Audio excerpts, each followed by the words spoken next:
chapter 54. So when last we left off, Akimi and Kyle and their team had figured out, with Haley's help, how the bandits had gotten in and tried to rob the bank.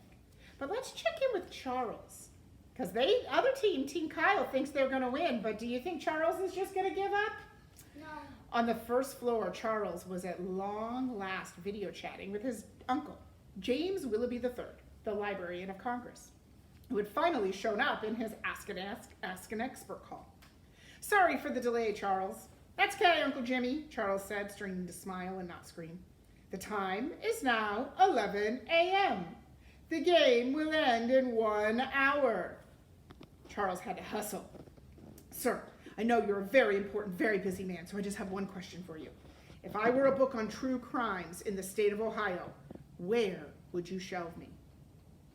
"Library of Congress classification?" "No, sir. Dewey Decimal." "Oh, easy. 364.1. What comes after that will depend, on course, on how many books a library." Charles didn't stick around to hear the rest of his uncle's answer. He took off running for the spiral staircase. As he ascended the steps 2 at a time, he saw Kyle Keeley and his entire entourage running down a staircase from the 3rd floor. What's an entourage? Like a group of people. His group of people, his team. He darted around the bend. Charles reached the 2nd floor balcony first. He went past the door to the 500s, the 400s. Keeley and his crew were coming up the opposite direction, but Charles reached the door to the 300s room before them. Are they all looking in the same place? He's looking in 364.1. Let's go back. What was the number of the book that they were looking for? 364.1092. So are they all going to about the same place? He heard Keeley enter the room. Glancing over his shoulder, Charles saw Keeley go left. Charles dashed up an aisle. He read the numbers: 310, 320, 330. One of those robots came rumbling across his path, but Charles was able to dodge it.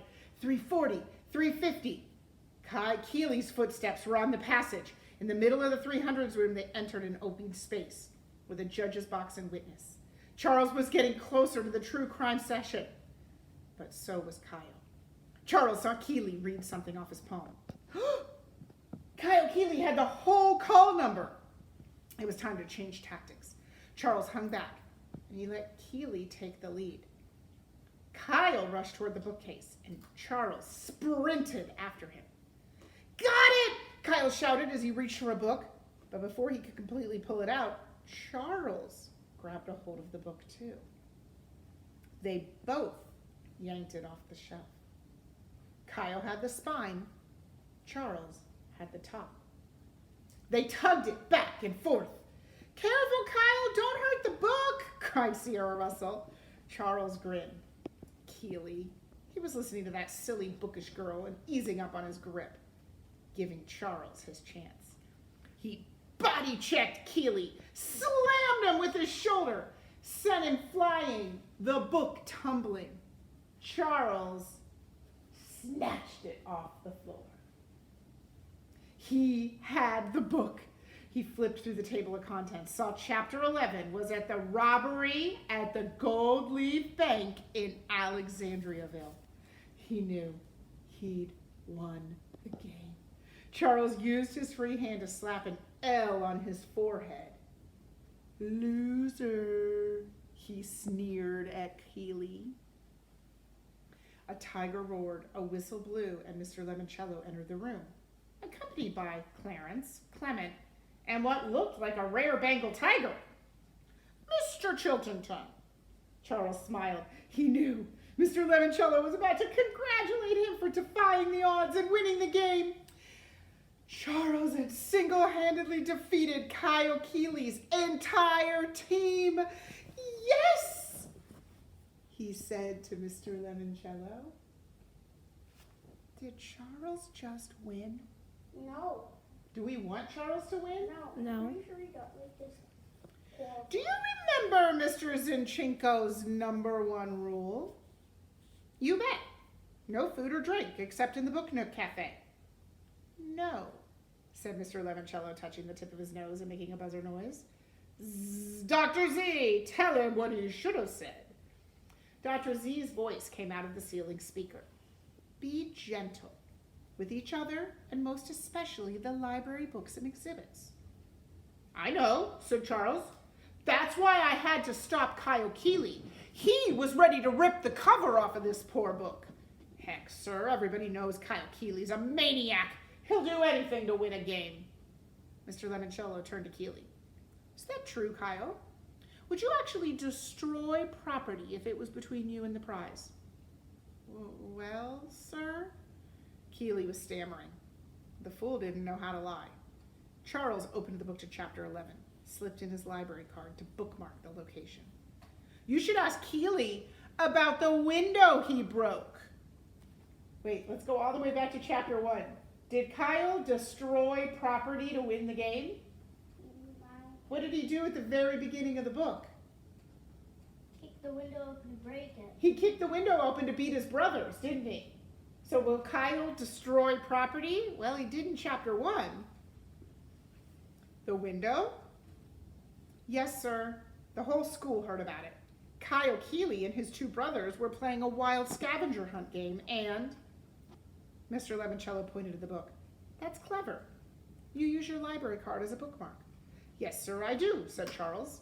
Of course, I can't take full credit for a clever idea. On Friday night, I saw Sierra Russell doing it, and you told Andrew Peckelman to borrow her card. Charles blinked. I beg your pardon? You broke Dr. Zinchenko's #1 rule. You were not gentle with your teammate, Andrew. In fact, you bullied him into stealing Miss Russell's library card, which you knew she used as a bookmark. No, sir, I did not. Yes, Charles, you did. Mr. Lemoncello touched his right ear. In fact, Dr. Zinchenko has spent the past few hours combing through security tapes. And guess what she found, Charles? Charles heard his voice. Have you noticed what Sierra Russell uses as a bookmark? That was Andrew, said Mr. Lemoncello. This is you, Charles. Her library card, which of course is a key for meeting room B. Find a way to borrow it. Aha! Proof that you told Andrew to steal Sierra's library card. How could you record that, said Charles. I was whispering. And I have very good microphones. You're done, Charles. Dr. Zinchenko, tell our departing guest what he just won. Absolutely nothing, said the Russian librarian. But please, Mr. Lemoncello, tell Charles the correct answer to your final pictogram. Ah, yes. Mr. Lemoncello reached into his back pocket and pulled out the 4x4 card and showed it to Charles. Charles stood there. Anyone care to help Charles out? Says it Kyle. Is it 6 eat? You are very close, said Mr. Lemoncello. There was a pause and Haley laughed. Did it come after the football player? Yeah, said Charles. So? Andrew was right all along. The football player clue wasn't past. It was 19. Mr. Lemoncello shifted. So, Haley Daly, would you care to solve the puzzle? Sure. You can walk out the way bandits crawled in 1968. I don't get it, said Charles. 1968, said Akimi. 1968.